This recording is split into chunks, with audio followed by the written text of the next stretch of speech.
Last night, I could not sleep. It was 2 o'clock in the morning. My room was dark. The whole world was quiet. But inside my head, it was loud. Very, very loud. I kept thinking, did I say the wrong thing today? What if people don't like me? What if I make a mistake tomorrow? One thought became two thoughts then became 10.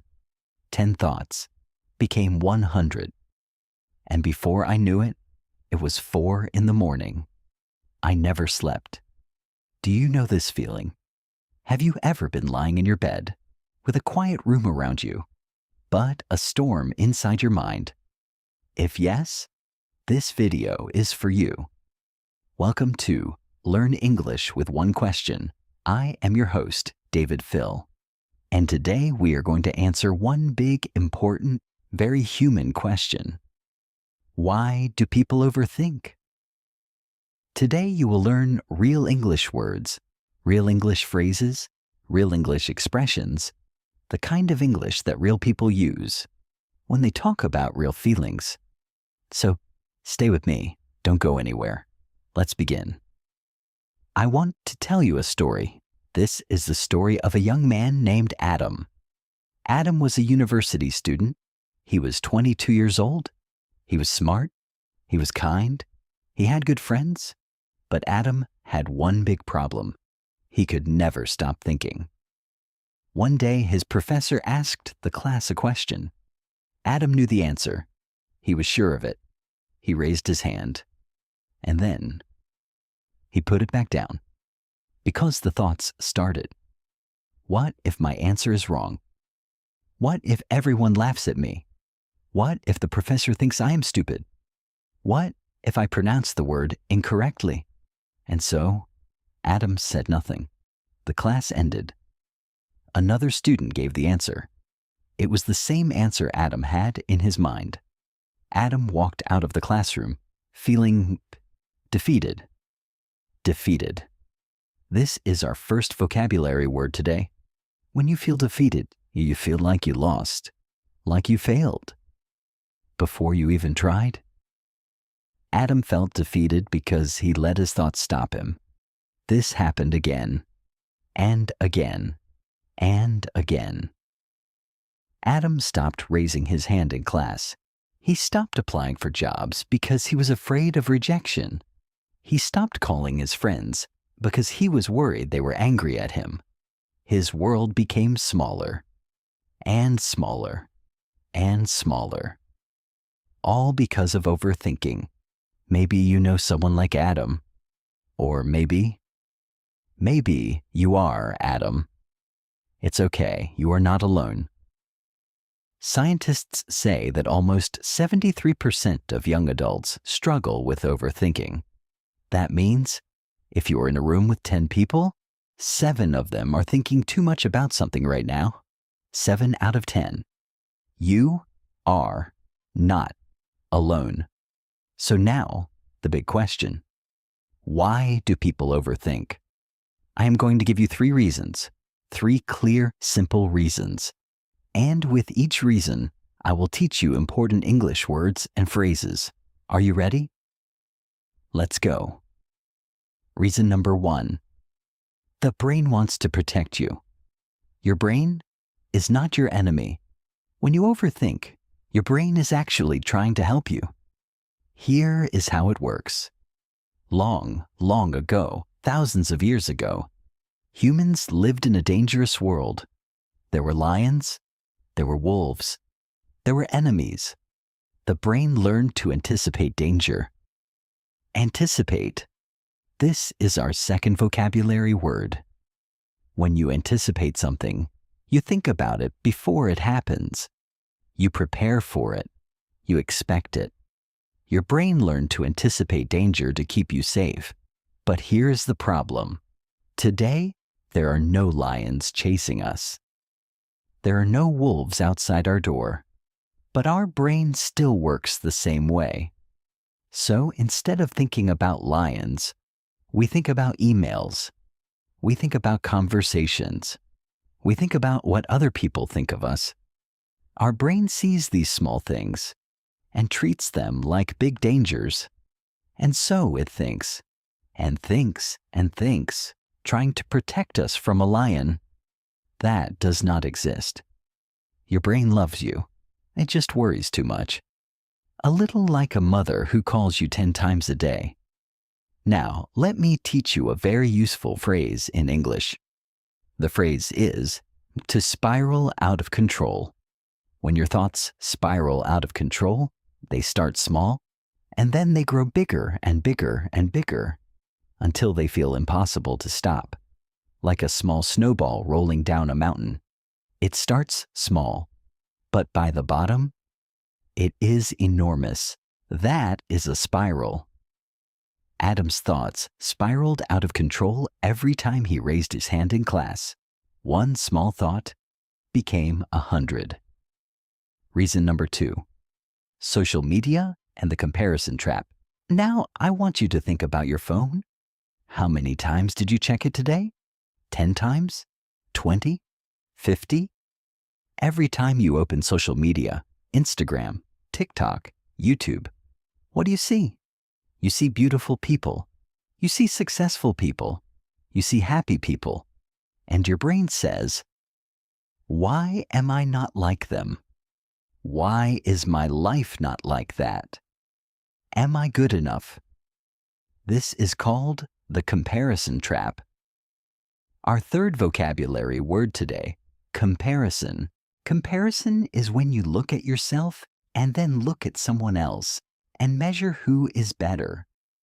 The comparison trap is dangerous because social media only shows you the highlight reel.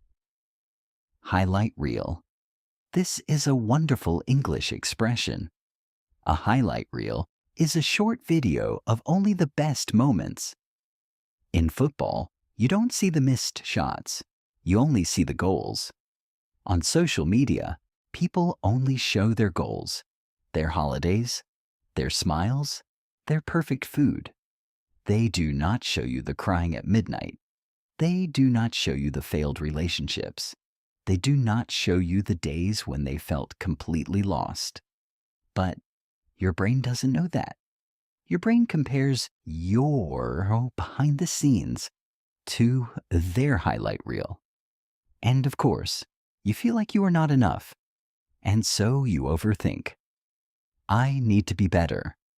I need to change. What is wrong with me? Nothing is wrong with you, my friend. You're simply comparing the wrong things. Reason number 3, the fear of making the wrong choice. Imagine you go to a restaurant. The waiter gives you the menu.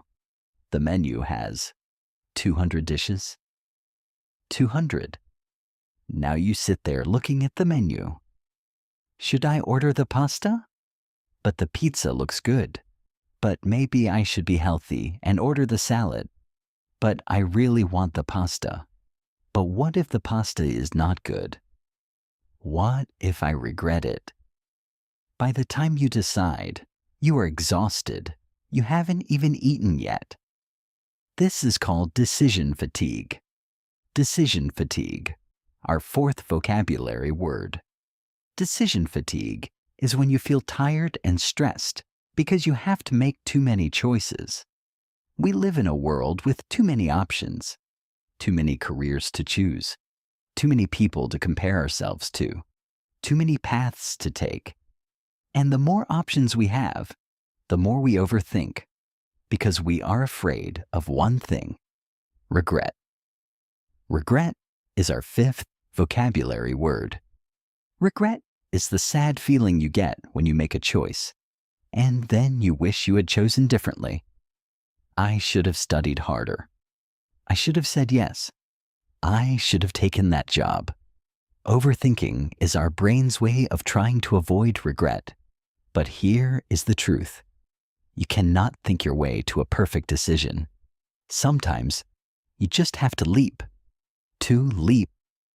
To jump forward with courage, even when you are scared. All right, my friends, let's review.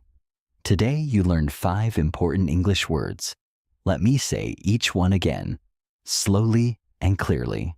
Repeat after me. Say it out loud. It will help you remember. Word 1, defeated, meaning to feel like you lost even before you tried.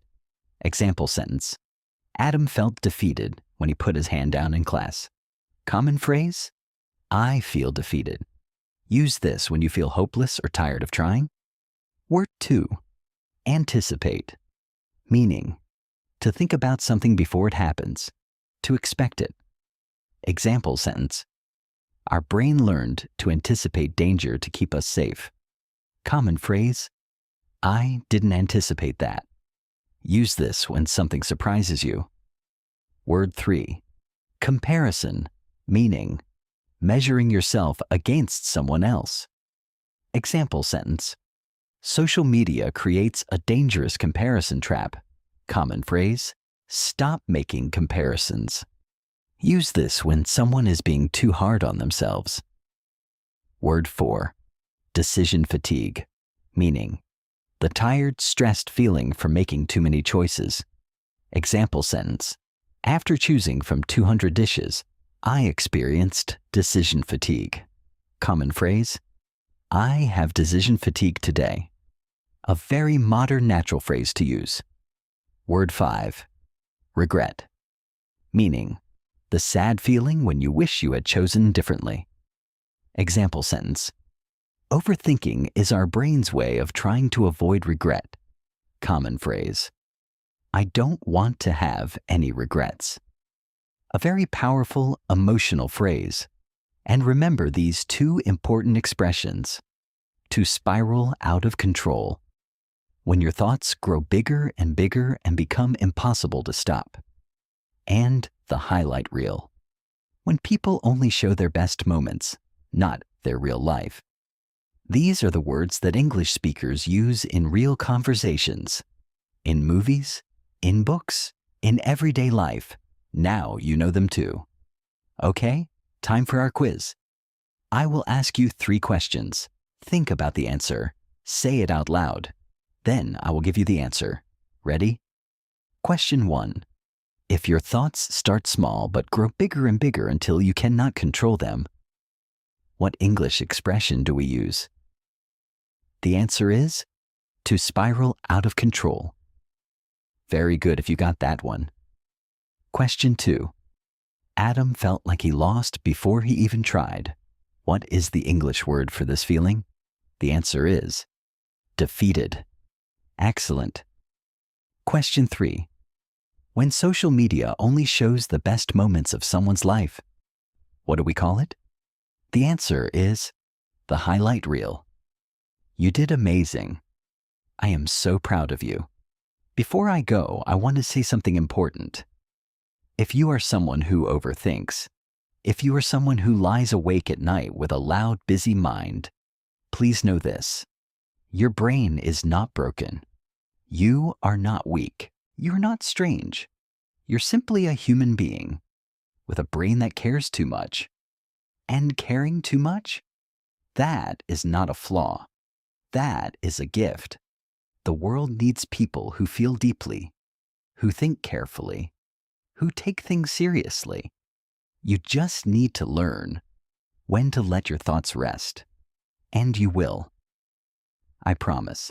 Thank you so much for watching today's episode of Learn English with One Question. I am David Phill, and it has been my absolute honor to spend this time with you. If this video helped you, if it taught you even one new English word, please give this video a thumbs up. It takes only 1 second, and it means the world to me. And if you are not subscribed to this channel yet, press that subscribe button right now. Every single week, we answer one powerful question, and we learn beautiful English together. You don't want to miss it. I'll see you in the next episode. Until then, keep learning, keep growing, and please, be a little kinder to your busy, beautiful mind. Take care, my friend.